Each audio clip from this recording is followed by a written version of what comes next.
Hey there, in this quick video I'm going to compare the Canon R1 with the Sony A1 and we're going to look on the main differences. So when we're going to look here on the sensor, we can see that Sony A1 got better resolution. You get 50 MP comparing to Canon R1 24 MP. Then also the ISO range is better for Canon R1. You can see like the difference is pretty huge there. Then mount, it really depends, right? Then also Canon R1 got better screen, fully articulated. Then also you have a wavefinder which is same. Continuous shooting is better for R1 because of 40 FPS, 12 FPS, 40 FPS electronic. Sony AI got better video resolution, so this can be important. High speed video is also better for Sony A1.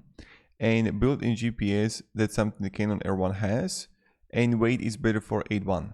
Now, when we're going to look further to some important things is that the Canon EOS R1 got dedicated video and switch comparing to Alpha M1. It got pre-shooting buffer, eye control AF, the ICO, which is better, then LCD screen size, LCD resolution, even the maxed effect shutter, continuous shooting, the battery life, top LCD, selfie vlogger LCD, focus bracketing, focus stacking, illuminated buttons.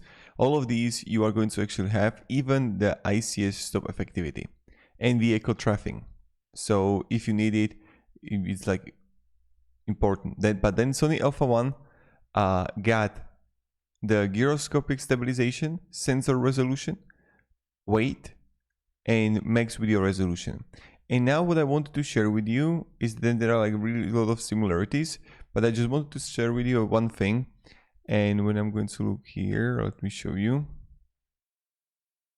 is that the Canon R1 got also partial metering and AF area metering, but with Sony A1 you can have WB bracketing. So this is something I wanted to share. So thank you very much and have a great day and goodbye.